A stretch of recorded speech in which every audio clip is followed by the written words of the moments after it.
Hi, Elsa. How are you today? I am fantastic. I'm really excited to be with you today, Brienne. Awesome. Awesome. So today we are going to be talking about PQ, positive intelligence, right? We are one of our favorite topics. Okay. So for everybody watching this, Elsa and I are both certified positive intelligence coaches, and we are currently in the mastery program with positive intelligence to master our own ourselves and our own journey. So we're happy to discuss it with you today. And this week, we're going to be sharing different aspects of the program. So today, we'll start off with an introduction to the Positive Intelligence Program. How does that sound, Elsa?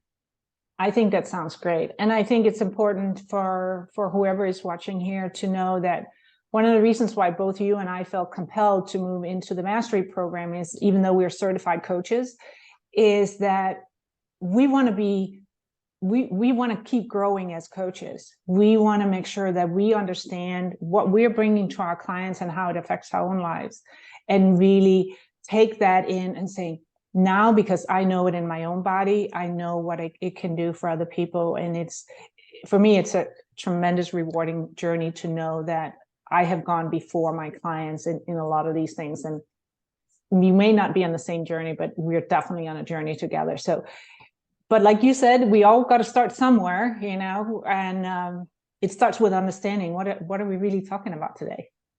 Exactly. Okay. So let's get started. What is positive intelligence? So, what is positive intelligence?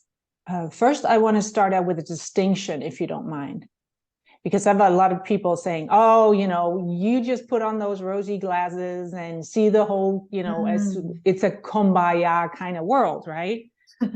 Okay. And I want to make sure that people understand that it is so far from that, because it's not about taking all our challenges and the problems that we see in the world, or our negative emotions, or the way we think about things, and shove them underneath the carpet and feel like they don't exist. Positive intelligence is completely the opposite of that. It is us taking those challenges, taking them out, looking at them, examining them, and saying, now what can I really do, and how can I bounce back from this at a really high level, Yes. or Okay. deep level, I guess, because it is really deeply internal processing. Absolutely. So it's bouncing back from life's challenges. It's Yeah. building our resiliency. Yeah. So how does that look for you? Oh, I agree with you. Positive intelligence is not toxic positivity. Um, really, it's simply that being more resilient to life's challenges. It's not avoiding challenges, it's moving forward and with what you want in life, but being resilient because we all are going to come across and stumbles and blocks as we go towards our goals. And so being resilient and being able to handle it is massive. Yeah.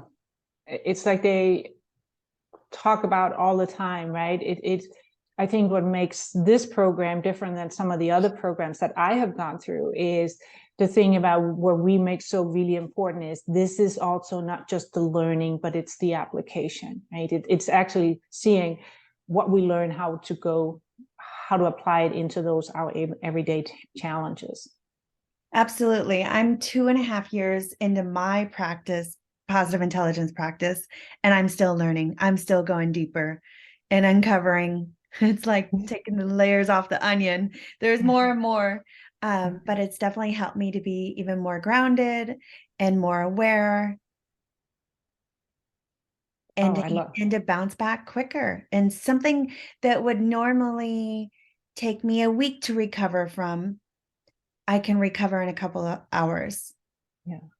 Over So, time, I hope I can recover in an hour or in 10 minutes and just like let stuff go right off my, what is that? Like just, roll off your back. yeah, yeah. But as of now, I'm happy with, hey, instead of taking a week of my emotional time and energy, it's now a few hours. Yeah, and let's address that just before we move on, because you and I both work with professionals and entrepreneurs, right? And a lot of people say, well, I need a business coach because I need to get more money on my bottom line. What people don't realize is that that extra mental energy it takes you to recover from something in a whole week, it is absolutely showing up on your bottom line, right? And we see that in our own coaching businesses, Yeah. because if we get stuck in something, we can't focus on connecting with our clients and serving our clients at the highest level. And it's the same for our clients. Yeah, we call that saboteur contagion. Yeah. I Yes. mean, when you're in that energy, it just spreads and you're not able to be your highest self and be as productive. No. Yeah. So do you want to talk about the operating system? Should we get into it? Yeah, let's go for it. Okay. So why don't you share a little bit about it? Okay, so we all have voices in our head that kind of dictate how we live. And those came about in our childhood as protective mechanisms. And the way Shirzad has designed it, there are saboteurs, and we all have the judge, which is the chairman that always has a heavy seat at the table, and then the accomplice saboteurs, which there are 9 of them. For example, we've got the avoider, if you're one that procrastinates a lot. We have the stickler, that's a perfectionist. We have the victim, that's always the martyr. We have the restless, like, where's the squirrel? We have the hyperachiever that is always like, look at my medal, and always going for the next thing. What am I missing? You're missing like your own favorite that we're going to talk about today, the hypervigilance. Oh, the hypervigilant I missed. They're the ones that are super anxious, always waiting for the shoe to drop, like, wait. But we didn't consider this worst case scenario.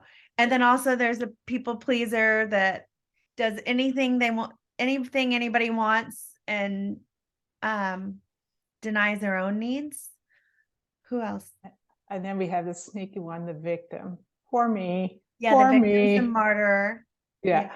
And if we forgot some, we'll definitely cover those at a later time. I love everything that you said just there. And I also want to make sure that people know that it actually comes from your strengths. It actually comes from who you innately beautifully are as a person. But you're getting hijacked. And that's where this sage perspective that is also part of the in this whole operating system is that, first you need to figure out what the heck is going on. Who are you? Who is really hijacking you at this moment, right? And like you so wonderfully said, it was like the head of the table, right? That judge, that judge is there just to egg everybody on, to get them rolled on, to get you sidetracked or get you off track completely, right? And then, but as I started mentioning, it comes from who you innately are, because it's beautiful. And as we get into our own saboteur a little bit, talking more about that, I would like to share what that really means. And then, so first you notice them, then you actually can intercept them. And what do you do after that? And that's what the beautiful thing is about this framework, right? We're not leaving you hanging on the cliff there saying, now what do I do? We're actually helping you do something about it. Yeah, it's behavior change. Yeah. And it's like at the root cause, and it's disruptive, and it's not always pleasant. But it's necessary for the growth if you really want it. Yeah. Yeah, so I love how you said, you brought back that these saboteurs really are our strengths, because they are. And just to give an example, like the victim, you've got the martyr, but this kind of plays a martyr role when they're in overuse and a saboteur. However, when they're in their strength, they're the people to go to with the most empathy. Yeah. So yeah, Exactly. thank you for bringing that up. And to just give another example, the stickler is the perfectionist. They're, can drive you crazy because everything's not 100%. I had a client that was telling me that she's catching herself cleaning her house with a toothbrush. And I'm like, that's your stickler. Like, you really need to be cleaning that window with a toothbrush. But the greatness of and the strength of the stickler is they provide so much order to chaos. Yeah, Yeah. it is. And we need all of it, and we all have aspects of it. It's just a matter of how do you most urgently feel it right now, right? And that's become part of that management of really checking in with yourself. And we have that as part of the PQ framework as well. We have that. We are teaching our clients, how do you really check yourself? One of my mentors always says, check yourself before you wreck yourself. And I think that for me, that always comes in and say, oh, am I doing something that's going to move me forward or hold me back? And we have that in the part of our program that's the SAGE functions, right? Mm-hmm. Yeah, that's great. Okay, so do we want to talk about how PQ has personally helped us? Oh, yeah. Where to start? First. Huh? So we talked about the different saboteurs, right? For me, when I first did my saboteur assessment, because of course, we got to figure out what is really prominent in our lives right now. And it's not like that's always it. As I mentioned before, when you do the saboteur assessment, and I'm sure we'll have a link with this video, is that it's a snapshot of where you are right now. What is really showing up in your life right now? But it can also be a trend. For me, I've had a lifelong history of a very tight, close relationship with that pleaser. And it simply comes from a compassion for other people. That, I just love when other people feel good about themselves and elevate people. And without, I think it's a pretty good quality for a coach to help Absolutely. people. It's a beautiful Yes. strength. It's beautiful to So be a pleaser, except for when you you forget get to take care hijacked. of yourself. So how does that show up for me? I want to bring it up in the professional sense, right? Because one of the most important things for a coach is, and this is going to sound maybe counterproductive, is I should never be work harder for the results than my clients. And Yeah. if I'm hijacked as a pleaser, that's what I'm doing. Well, you can do this, and you can do this, and you can do this, and you can do this. Yeah. But the problem about that, or the challenge about that, is then I am not allowing, first of all, the client to truly understand how powerful they are, to truly leaning into themselves and saying, I actually just got off a call with a client where I really realized that, saying, but you know it all. It's not that you don't know it, you just forgot. Yeah. But if I was in pleaser hijacking, I would be like, but you can do this, and you can do this, and you can do this, and it doesn't help them anything. And then it leaves me ending up saying, well, I told him, so why didn't they do it? So it can end up in resentment for that people are not doing all that amazing things because you told them what they're supposed to do. Yes, the pleaser has a big resentment piece to it. And it's like, Yeah. well, I told them I could have helped them, but they didn't listen to me. And yeah, that's the other side of it. Yeah. And it's that. So a couple of the things that the ways that I have helped myself in that is like, ask people if they really want your help. Yeah. It's Like simple, before right? you get in their space, like ask them, do Yeah. you want me to help you with this? Yeah. Exactly. Yeah, I have a pleaser too. Yeah. Because the problem with that is people feel like, oh yeah, let's just let her do it anyway. She's going to do it whatever she wants it or not, whether it's helpful or not. I think the biggest one that we can all see that it's the bad mother-in-law syndrome, right? Okay. She Explain to comes me in what and, that means.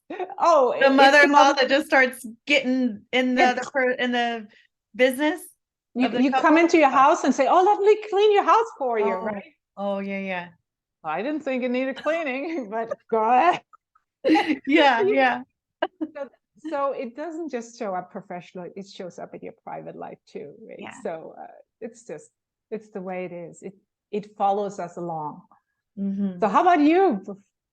So when I first started the program, I was in a transition period in Bali, and I had a lot of anxiety, and I hadn't had anxiety show up in my life for years. And it came back and it reminded me, like, when I have anxiety, it's like this electric charge that goes through my body. And it's very uncomfortable for my body. And it's uncomfortable to be around me when I'm super anxious. So I was losing friends left and right. And so I knew I had to make a change because I was like, I'm going to be alone if I don't like fix this anxiety and this um charge that's running through my body.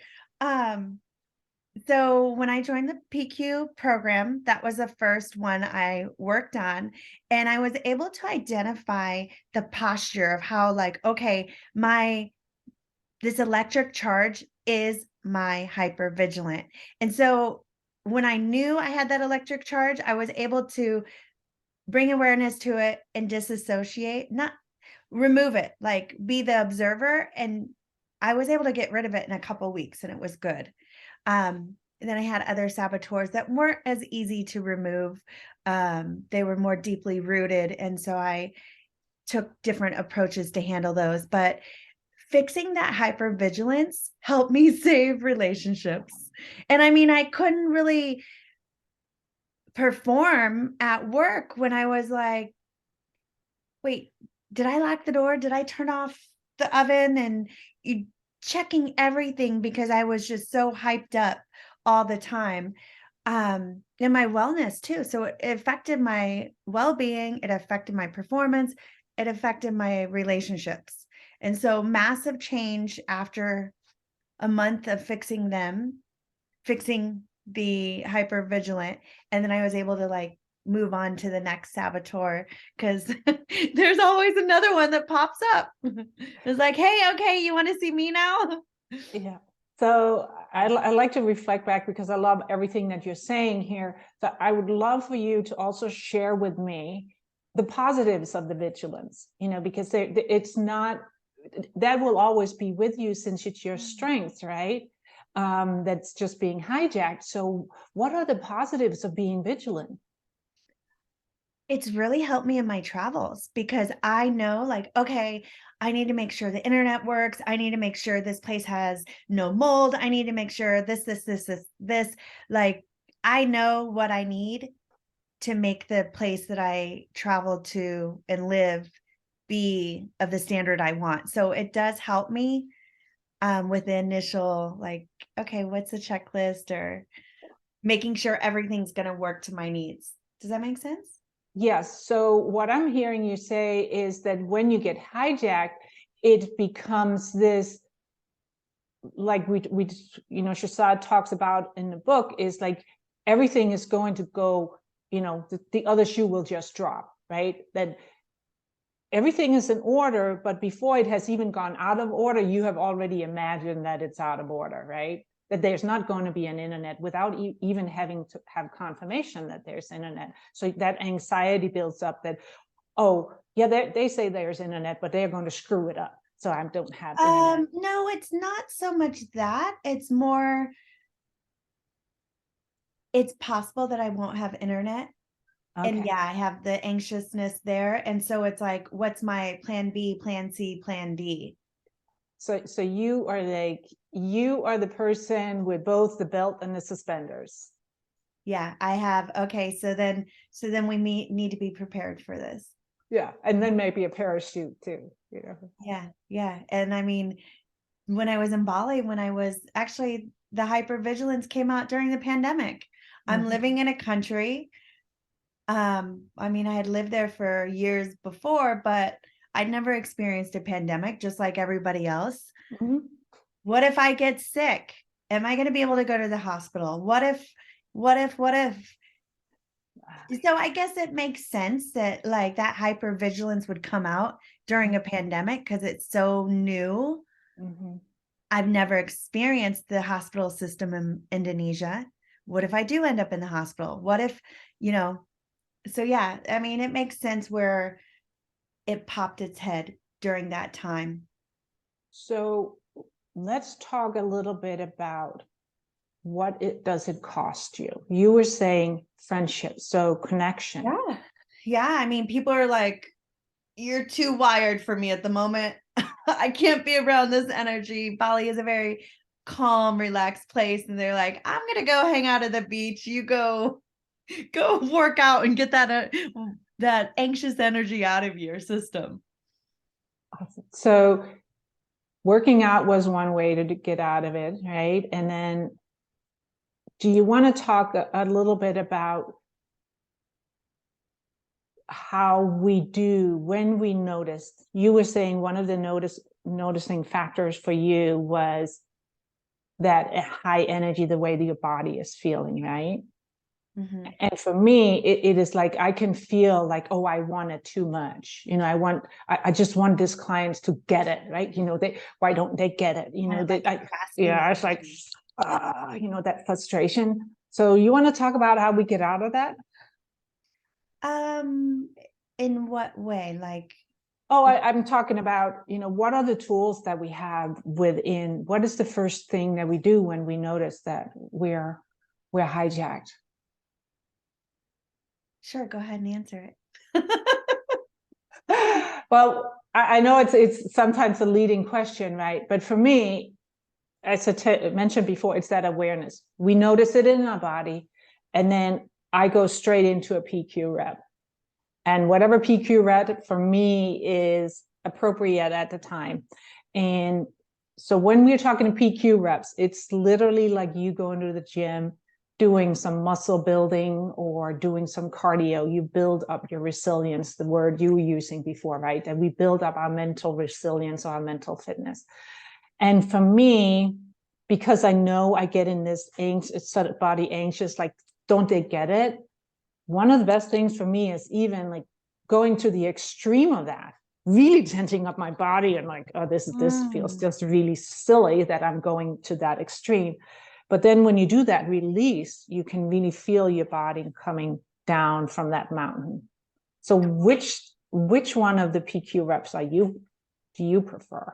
Actually, let's do the tense and relax. Like right now is the holiday season. A lot of people are stressed out, overwhelmed. Let's demonstrate the tense and relax. Can you walk us through it?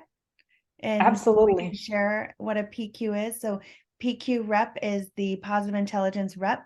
It's a 2-minute, 5-minute, or 12-minute exercise to help you get out of that.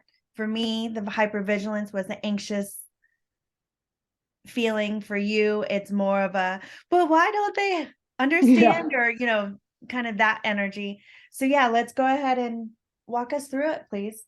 Sure. And for me, sometimes it doesn't even have to take 2 minutes. It's Okay. just whatever I have available to me. And Okay. because when you're sitting, I think it's important to know that it's available to us at all times, because I can be sitting in a coaching situation with a client and I can't tell them, hang on I got to get 2 minutes where I got to go do a PQ rep, Yeah, right? yeah, that's not I really no, possible. for me, it could be as simple as sitting in the chair and just, you know, squeezing up my buttocks and releasing it. And my client doesn't really, know any better. Okay. But let's get into it. Okay. Okay. So the way I do it is, again, just start with a couple of really good deep breaths. And when we do the tense and relax, I like to just sort of scrunch up my shoulders so I feel as I pull in. And then when I let out my breath, I just feel like I'm melting. Okay. That's one way for me to do it. The other thing is literally tensing up every single muscle in my body, including my shoulders, my My stomach, my teeth. yeah, even your hair follicles, right? And you just hold it for like about 10 seconds. And then once you release, you really feel that energy sort of give you a boost, right? Almost, it's better than a cup of coffee in the morning. Mm-hmm. And all of a sudden it really relaxes my body. Okay. Can we do it again? Absolutely. So squeeze up, just hold it. And it's okay to look goofy. And then just let it out.